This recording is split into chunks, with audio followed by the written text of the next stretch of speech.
The book that I'm going to read to you is called The Velveteen Rabbit, and I bought it from my brother Victor because years ago I gave him a little stuffed rabbit, and he had that rabbit for years and years and loved it very much. And now it's gone, as eventually most rabbits and other things end up being. So here we go. The Velveteen Rabbit by Margery Williams. There was once a Velveteen Rabbit, and in the beginning he was really splendid. He was fat and bunchy, his coat was brown and white, and his ears were lined with pink sateen. On Christmas morning, when he sat wedged in the top of the boy's stocking, with a sprig of holly between his paws, the effect was charming. For at least 2 hours the boy loved him, and then in the excitement of looking at all the new presents, the Velveteen Rabbit was forgotten. For a long time the Velveteen Rabbit lived in the toy cupboard in the nursery. He was naturally shy, and some of the more expensive toys snubbed him. The mechanical toys were very superior, and pretended they were real. The model boat caught the tone and referred to his rigging in technical terms. Even the jointed wooden lion put on airs. Only the skin horse was kind to the Velveteen Rabbit. The skin horse was very wise, and had lived longer in the nursery than any of the other toys. "What is real?" the rabbit asked the skin horse one day. "Does it mean having things that buzz inside you and a stick-out handle?" "Real isn't how you're made," said the skin horse. "It's a thing that happens to you. When a child loves you for a long, long time, then you become real. By the time you are real, most of your hair has been loved off, and you get very shabby." "I suppose you are real?" asked the rabbit. "Oh, the boy's uncle made me real many years ago," said the skin horse. "Once you are real, you can't become unreal again. It lasts for always." The rabbit sighed. He thought it would be a long time before this magic called real happened to him. One evening, when the boy was going to bed, he couldn't find the china dog that always slept with him.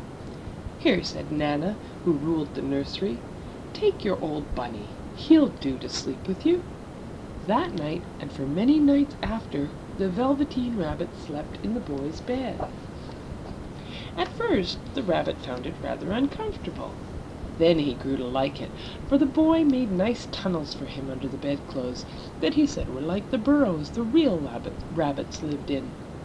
And when the boy dropped off to sleep, the rabbit would snuggle down under the boy's warm little chin and dream. And so time went on. The little rabbit was so happy that he never noticed how his beautiful velveteen fur was getting shabbier, and his tail was coming unsewn, and all the pink rubbed off his nose where the boy had kissed him. When spring came, the rabbit had rides in the wheelbarrow, picnics on the grass, and fairy huts built just for him under the raspberry canes. And once, when the boy was called away suddenly, and the rabbit was left out on the lawn until long after dusk, Nana had to go and look for him because the boy couldn't sleep unless he was there. "Fancy all that fuss for a toy," said Nana. The boy sat up in bed. "He isn't a toy," he said. "He's real." When the little rabbit heard that, he was happy, for he knew that what the skin horse had said was true at last. He was a toy no longer. He was real. The boy himself had said it. One summer evening the rabbit saw 2 strange beings creep out of the wood. They were rabbits like himself, but quite furry and brand new. They must have been very well made, for their seams didn't show, and they changed shape when they moved.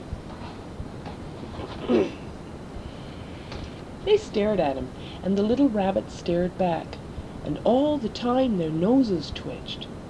"Why don't you get up and play with us?" one of them asked. "I don't feel like it," said the Velveteen Rabbit. "Can you hop on your hind legs?" asked the other furry rabbit.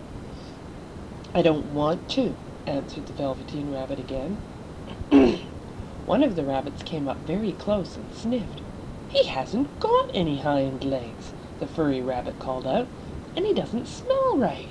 He isn't a rabbit at all. He isn't real." "I am real," said the little rabbit. "The boy said so," and he nearly began to cry. Just then there was a sound of footsteps, and the boy ran past the furry rabbits. With a stamp of feet and a flash of white tails, his two strange rabbits disappeared. For a long time the little rabbit lay very still.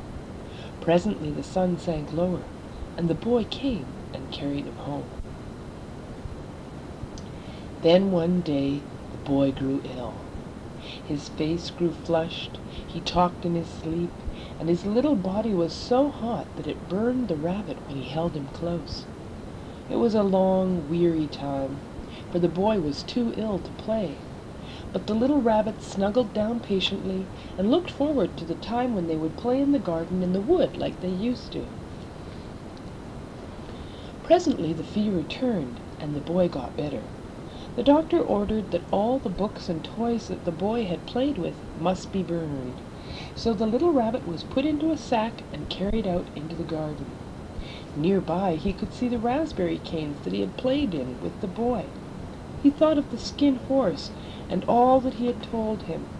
Of what use was it to be loved and become real if it all ended like this? And a tear, a real tear, trickled down his little shabby velvet nose and fell to the ground. And then a strange thing happened. For where the tear had fallen, a flower grew out of the ground, and out of the flower stepped a fairy. She came close to the little rabbit and gathered him up in her arms and kissed him on his velveteen nose. "Little rabbit, don't you know who I am?" she asked. The rabbit looked up at her, and it seemed to him that he had seen her face before, but he couldn't think of where.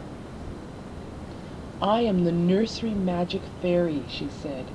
"I take care of all the playthings that the children have loved. When they are old and worn and the children don't need them anymore, I come and take them away with me and turn them into real." "Wasn't I real before?" asked the little rabbit. "You were real to the boy," the fairy said, "because he loved you. Now you shall be real to everyone."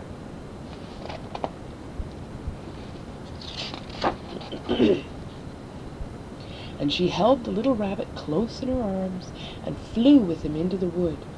And she kissed the little rabbit again and put him down on the grass. "Run and play, little rabbit," she called. But the little rabbit sat quite still for a moment and never moved. He did not know that when the fairy kissed him that last time, she had changed him altogether. He might have sat there a long time if just then something hadn't tickled his nose, and he lifted his hind leg to scratch it.